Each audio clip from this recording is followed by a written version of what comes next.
मैं भी 2 दिन से मीडिया के लोगों से बात नहीं कर रहा था, क्योंकि मैं भी अपनी चीज़ों को फाइनलाइज कर रहा था। क्योंकि आदमी जो जितना आदमी बड़ी बड़ी बातें करता है या कुछ भी कहता है, उन बातों पे उसका टिका रहना बहुत ज़रूरी होता है। तो मैं उतना ही बोलता हूँ जितना मेरे अंदर हिम्मत होती है, उससे फालतू नहीं बोलता हूँ।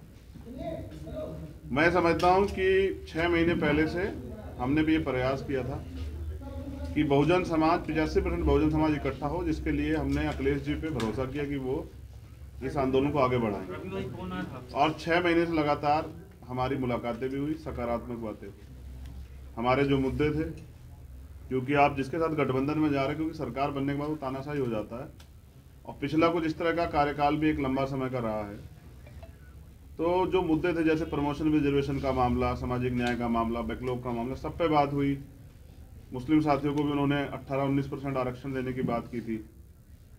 सब चीज़ें बात होने के बावजूद मैं समझता हूं कि सब चीज़ें, क्योंकि घोषणा करना और उन पर खड़े रहना, मुझे जवाब देना है समाज को। 2 अप्रैल के मुकदमे सरकार ने लगाए, इस सरकार को रोकने का हमने तमाम तरह से प्रयास किया, और इसलिए से 2 दिन से मैं यहाँ हूँ।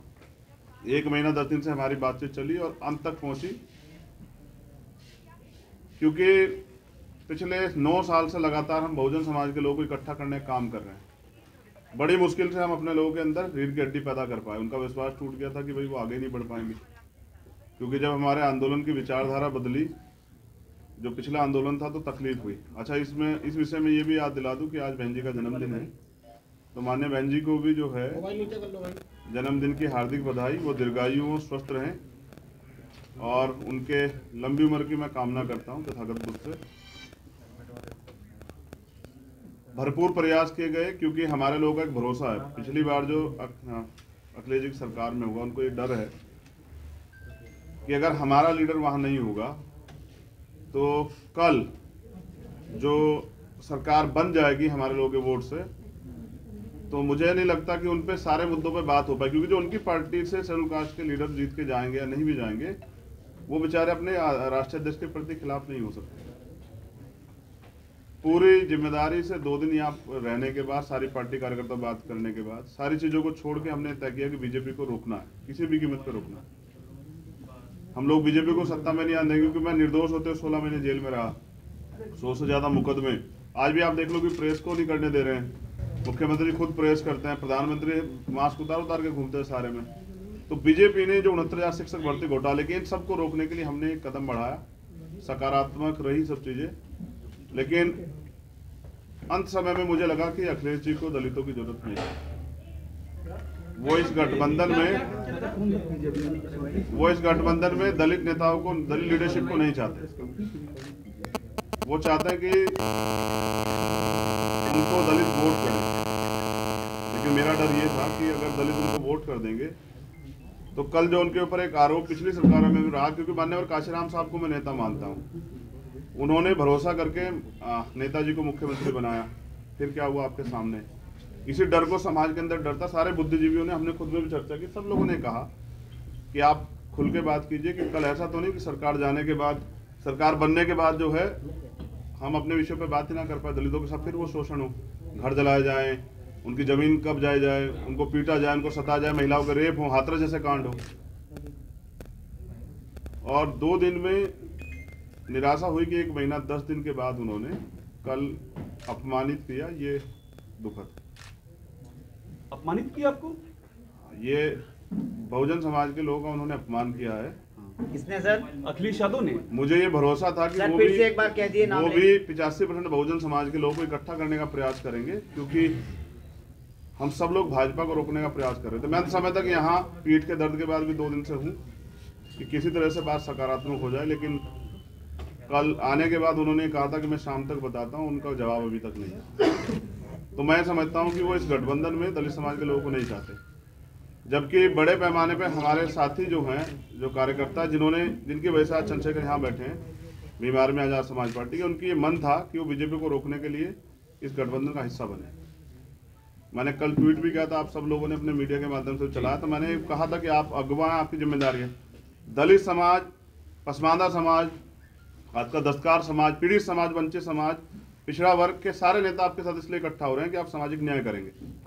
लेकिन मुझे लगता है कि अभी अखिलेश जी सामाजिक न्याय का मतलब नहीं समझ पाए। सामाजिक न्याय कहने से नहीं होता है।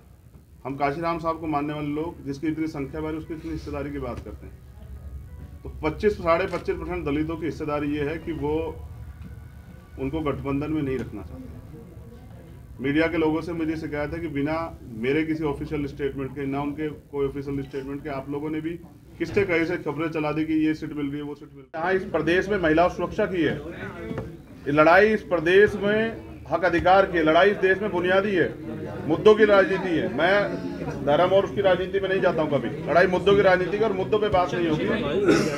तो आपकी राजनीतिक महत्वाकांक्षाएं बहुत बड़ी हो गई हैं, ऐसी चर्चा पॉलिटिकल करते हुए तमाम, जिस तरह से आपने स्टैंड रखा है, सपा के लीडरों का भी स्टैंड है, क्या कम उम्र में राजनीतिक महत्वाकांक्षा जो बात की जा रही है पॉलिटिकली, कोई लॉजिक दिखता है आपको इसमें? मुझे बस इतना बताइए कि विधायक बनने के लिए किस उम्र की जरूरत होती है, उसकी सीमा क्या है बताइए। आप बताइए ना, पत्रकार है ना, आप बताइए ना क्या सीमा होती है कि विधायक का चुनाव लड़ने के लिए, बताइए ना। मैं एक बड़े समाज को बिलोंग करता हूं और हम में क्षमता है। अगर आप ये कहना चाहते हैं कि दलित समाज के लोग अपना प्रतिनिधित्व मांग रहे हैं तो गलत कर रहे हैं, तो ये आपकी गलतफहमी है। इंडिविजुअल राजनीतिक महत्वाकांक्षा, मैं फिर क्या कर रहा हूँ, इंडिविजुअल राजनीतिक महत्वाकांक्षा, मैं तो जिसको नेता मानता हूँ उन्होंने राष्ट्रपति का पद छोड़ दिया, मैंने उनको बड़ा भाई कहा और मैं इस रिश्ते को निभाऊंगा। लेकिन लड़ाई प्रतिनिधित्व की है, हिस्सेदारी की है। बहुजन समाज के लोग किसी से भीख नहीं मांग रहे हैं सर। आपका कद बड़ा हो जाएगा इसलिए नहीं गठबंधन किया क्या? मेरा कद, मैं समझिए ना, मैं व्यक्तिगत तो लड़ाई लड़ ही रहा हूँ, मेरे कद की क्या है। अच्छा, क्या मैं, आप तो पूरे प्रदेश का मेरा काम जानते हैं, 23 प्रदेशों में हमारा संगठन है, मैं तो बिहार तक चुनाव लड़के अपने दम पे, तो मैं क्या उत्तर प्रदेश में नहीं लड़ सकता हूँ? लेकिन मेरा प्रयास ये था, क्योंकि मैं नहीं चाहता कल किसी दलित का की बच्ची का, किसी मुस्लिम समाज की बच्ची का, किसी अन्य धार्मिक अल्पसंख्यक समाज किसी स्वर्ण समाज की बच्ची का भी रेप हत्या हुआ। हमने देखा ना उन्नाव क्या हुआ, हमने देखा ना हाथरस क्या हुआ। इस बीजेपी को रोकने के लिए मैंने अपना स्वाभिमान दांव पे लगा दिया, जबकि मेरे वर्कर नहीं चाहते थे, वो चाहते थे कि हम अपने हितों की लड़ाई स्वयं लड़ें। रमण साहब, मेरा एक सवाल आपसे ये है कि आप दूसरे असदुद्दीन ओवैसी हो गए हैं, क्योंकि ओवैसी के साथ भी कोई गठबंधन नहीं कर रहा है, आपको भी कोई अपने प्लेटफॉर्म पे नहीं लाना चाह रहा है। देखिए, मैं क्या कह रहा हूँ, जब कोई अपने हितों के लिए लड़ता है ना, तो वो उसको फिर कुछ ना कुछ तो सहना पड़ता। देखिए, मैं सत्ता की, मेरी लड़ाई सत्ता कभी थी नहीं, ओवैसी के साथ सत्ता का सहारा लेके व्यवस्था परिवर्तन की लड़ाई थी। सत्ता को मैंने, जब सत्ता की बात चल रही थी ना, लोग चुनाव तैयारी कर रहे थे, तो मैं आंदोलन लड़ रहा था 2 तारीख को, 2 जनवरी को भोपाल में, जो पिछड़े वर्ग के हितों की रक्षा के लिए उनका आरक्षण जब खत्म किया गया तो सरकार के खिलाफ लड़ रहा था। अभी आपने सर एक महत्वपूर्ण बात कही कि आप विपक्ष को एकजुट करेंगे, तो वो कौन लोग होंगे जिनको आप एकजुट करेंगे? मेरा प्रयास रहेगा, मैं सभी लोगों से, नाम लेके बताइए सर, नाम लेके। मैं क्या कह रहा हूँ, अब आप अगर आप ये भी सोचते हैं ना कि मुझसे तो नाम लेने की उम्मीद करते हैं, आप जाके उनसे पूछेगा कि आपने ऐसा क्यों किया। जब आप पूछेंगे तो मैं पर्सनली आपको नाम लेके बताऊंगा। मेरा काम है कि जो बटा हुआ विपक्ष है वो एकजुट, और मैं इसके लिए 2 दिन और प्रयास करूंगा पूरी जिम्मेदारी से। नहीं होगा तो भीम आर्मी के लोग आजाद समाज पार्टी को अपने दम पे चुनाव लड़ेंगे। और गलत ये है ना कि मैं आपको अगर बुला के 10 बजे कि पीसी 10 बजे है और आपको 12 बजे तक इंतजार कराऊं, तो आपका काम बाधित होगा। मुझे ऐसा लगता है मेरे साथ यही हुआ कि पिछले 2 महीने से हमसे कहा गया कि आप जो है ना हमारे साथ मिलके वो करेंगे। हमारा प्रयास था, हमारा समाज चाहता था कि बीजेपी से किस तरह से छुटकारा मिले जी। हम लड़े 5 साल, किसी का मामला हो, उन्नाव का हो, हाथरस का हो, जौनपुर का हो, 4 दलितों की हत्या की जाती है, कभी कोई व्यक्ति नहीं जाता है। प्रयागराज में 4 दलितों के सामने 2 उसकी माँ और उसकी बच्ची के साथ हत्या होती है। आपने कुछ सीटों की मांग की थी क्या? बात हिस्सेदारी की है, जिसकी इतनी संख्या बारी उसकी इतनी हिस्सेदारी। आपको वो 3 सीटें, शेखर भाई आपको 3 सीटें दे रहे थे, हमारी जानकारी है, और उसमें 2 सीटें कह रहे थे आप उनके सिंबल पे लड़िए। तो मैं क्या कह रहा हूँ, ये आप उनसे पूछेगा दे रहे थे या नहीं दे रहे थे। आपका गठबंधन नहीं हो सका है, 9 बजे काफी सारी बातें कहें, नाम लेके एक बार फिर से बताइए, स्टेटमेंट एक क्लियर दीजिए सर, गठबंधन। देखिए, मैं फिर क्या बात क्या मैं यही कह रहा हूँ ना कि 1 महीना 10 दिन से उन्होंने हमसे बात की, तय करके रखा, और हमसे कहा कि आप परेशान मत हो। मैंने उनसे कहा कि आप बड़े भाई हैं, क्योंकि उनको चिंता हो या ना हो, वंचित वर्ग के लोगों की हमें चिंता है। मैं प्रमाणित भी करता हूं कि पिछले 5 साल में समाजवादी पार्टी के राष्ट्रीय अध्यक्ष किसी एक दलित की हत्या पे, रेप पे, कितने बड़े बड़े मामले में नहीं गए उनके घर। फिर भी हमने सारी चीजों को दरकिनार करके स्वाभिमान सम्मान की लड़ाई लड़ने वाले चंद्रशेखर उनके घर गए, 3 बार उनसे मुलाकात की, उनसे अपील की कि इसको बना लेते हैं। लेकिन वो शायद किसी मन से तय करके बैठे कि हमें दलितों की लीडरशिप नहीं खड़ी होने देनी। वरना मैं समझता हूँ कि कल जब मैंने उनसे कह दिया था कि आप बड़े भाई आप तय कर लें, तो उनको मुझे बुलाना चाहिए। वो तो ऐसे में रोज दलित वंचित आपकी क्या मांगे थी उनसे जिनको उन्होंने नहीं मांगा? सर स्पेसिफिक अभी भी नहीं हो रहा है नहीं हो रहा, चल रही है प्रेस कॉन्फ्रेंस क्या चैनलों कह रहा पे, एक स्पेसिफिक लाइन क्लियर बिल्कुल की क्या हुआ है चल रही है नहीं हुआ ये है कि अखिलेश जी के ऊपर मैंने कल जिम्मेदारी छोड़ी थी वहां से आने के बाद कि आप तय कर लें कि आप हमें गठबंधन में चाहते हैं, क्योंकि बात सीटें और ये सब चीज़ें कई मायने रखती है। कल हम उनके लिए प्रयास करेंगे कि उनकी सरकार बन जाए, तो उसमें उनमें हमारे हितों की रक्षा होगी या नहीं होगी। कुछ मुद्दों पे वो, जैसे प्रमोशन में रिजर्वेशन का बिल फाड़ा गया, उन्होंने मना कर दिया कि वो इस पर नहीं करेंगे। तो हम दलितों और पिछड़ों के लिए चाहते थे कि भाई प्रमोशन रिजर्वेशन के बिल पे स्थिति साफ करें, बैकलॉग पे। कहने से नहीं होगा, आपको देना पड़ेगा जवाब, आपको नोट बना के देना पड़ेगा। हमारा यह था कि आपको कहनी पड़ेगी मजबूती से बात कि हम करेंगे। और हमारे लोगों को ये लगता है कि जब आप वहाँ नहीं हैं तो उनके कहने से फर्क नहीं पड़ता, वो करेंगे नहीं।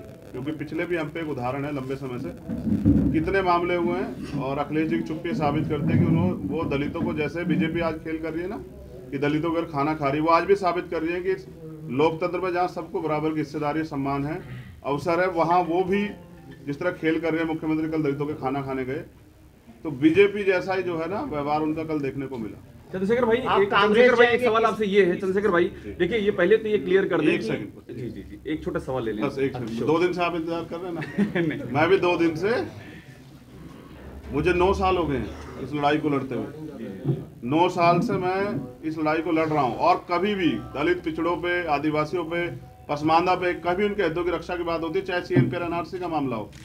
मैं पहला शख्स था जो जेल गया। नेता डर रहे थे कि मुसलमानों की लड़ाई लड़ेंगे तो यहाँ जो है दिक्कत आ जाएगी। मेरी चीज़ें ये है ना, जो आपने पिछले घोषणा पत्र के थे, आपने तो उनको तो पूरा नहीं किया। इसलिए मैं उनसे चाहता था कि वो स्टेट अपना जो है ना वो फाइनलाइज करें, मजबूती से रखें, लेकिन वो नहीं चाहते हमारे मुद्दों बात करने। तो कहने से नहीं चलेगा, तो हमने तय किया है कि अभी हम समाजवादी पार्टी के साथ गठबंधन में नहीं जा रहे। अब हम, क्योंकि हमारे कार्यकर्ता जिन्होंने पिछले 6 साल से उत्तर प्रदेश में लड़ाई लड़ी है, घर घर जाके लोगों को तैयार किया है, बीजेपी के से हमने लाठियां खाई हैं, हमने मुकदमे झेले हैं। बीजेपी के खिलाफ जो है हम लोग लड़े हैं उत्तर प्रदेश में। सीएनपी और एनआरसी का मामला हो, चाहे वो 69 शिक्षक भर्ती का मामला हो, हम सड़कों पर लड़े हैं। तो मैं समझता हूँ कि अपने लोगों के हितों की रक्षा में स्वयं करनी पड़ेगी। मैं 25% दलितों के स्वाभिमान की रक्षा करने के लिए हूँ, उनको मैं अपमानित करने के लिए। तो मैं तो मान्यवर काशीराम साहब को नेता मानता हूँ ना, उनको राष्ट्रपति बनाने का अवसर मिला, बीजेपी ने कहा बना देंगे, उन्होंने छोड़ दिया। मेरी लड़ाई विधायक एमपी बनने की नहीं, लड़ाई सामाजिक न्याय की है। मैंने कल उनके पाले में छोड़ी थी, उनका जवाब नहीं आया। मैं मानता हूं कि वो दलितों का नेतृत्व और दलितों के हितों के मुद्दों पे बात नहीं करना चाहते। मुझे भी उम्मीद है कि मेरे बाद हो सकता है वो स्टेटमेंट देंगे, हम ये करेंगे, लेकिन हमने तो सबके देखे। प्रधानमंत्री भी कहते 2 करोड़ रोजगार देंगे, प्रधानमंत्री भी कहें कि जो है 15-15 लाख देंगे, ये करेंगे, वो करेंगे, लेकिन देश बेच दिया। तो बीजेपी को सत्ता से रोकने के लिए मैं चाहता था कि एक लार्जर लाइंस बन जाए, क्योंकि अगर विपक्ष में थोड़ा सा बिखराव होगा, उसका फायदा बीजेपी को होगा। इसलिए मैं 2 दिन से यहाँ समझता था अखिलेश जी दूरदृष्टि हैं, वो समझते होंगे कि लड़ाई आज की नहीं है, उत्तर प्रदेश से केंद्र का रास्ता तय होगा। लेकिन पिछली बार जिस तरह से माननीय काशीराम साहब के साथ धोखा हुआ कि उन्होंने माननीय नेताजी को मुख्यमंत्री बनाया, और वो फिर ठगे से रहे कि मैं इनका वजूद बना के जो है ना अपने लोगों को कमजोर नहीं कर सकता हूँ, उनके हितों की रक्षा के लिए चुप नहीं रह सकता हूँ। मैं सरकार में इसलिए नहीं शामिल होना चाहता कि कल, अभी तो सरकार बनी भी नहीं है, कि मैं अपने लोगों की हत्याओं पर और तमाम तरह की समस्याओं पर चुप हो जाऊँ, मैं नौजवानों की बेरोजगारी के मामले चुप हो जाऊँ, ये मुझसे नहीं होगा। चंद्रशेखर भाई, मेरा सवाल आपसे ये है, अपने दम पे लड़ेंगे और प्रयास करेंगे, जो अभी बिखरा विपक्ष है उसको एकजुट करें। अगर वो नहीं होगा तो अपने दम पे लड़ेंगे। चंद्रशेखर भाई एक सवाल आपसे ये है मेरा, कांग्रेस मायावती, मैं फिर कह दूं आपसे, मैंने माननीय बहन जी सबसे पहले प्रयास किया था, वो हमारी नेता बड़ी है, कि उनके साथ एक गठबंधन है। मैंने खूब प्रयास किया। मैं स्वाभिमान सम्मान की लड़ाई लड़ता हूँ, उसके लिए मैं तमाम मुकदमे और जेल सब चीजें देखी, तिहाड़ भी 2 बार गया, लेकिन मैंने हमेशा प्रयास किया कि एकजुटता बनी रहे। मैंने बहन जी से प्रयास किया, उन्होंने कोई इस पे सहमति नहीं दर्ज, मैंने भैया से प्रयास किया, मैंने उनको बड़ा भाई माना, क्योंकि मुझे पता है कि शायद उनको कुछ ना हो, लेकिन अगर सरकार बीजेपी की आ जाती तो अगले 5 साल में जो दलितों को, मुसलमानों को, पिछड़ों को, आदिवासियों को और सब समाज को जो झेलना पड़ा, और जो पिछले 5 साल में झेलना पड़ा, कहीं मैं उसका हिस्सेदार ना बन जाऊं। चंद्रशेखर भाई पर सवाल ये है कि आखिर वजह क्या रही, क्योंकि देखिए हम ये खबर लगातार चला रहे हैं गठबंधन नहीं हो सका, टीवी नहीं आपको लगातार। 12:30। अगर आपको हमारा वीडियो पसंद आया हो तो इसे लाइक करें, सब्सक्राइब करें और साथ ही बेल आइकन दबाना ना भूलें।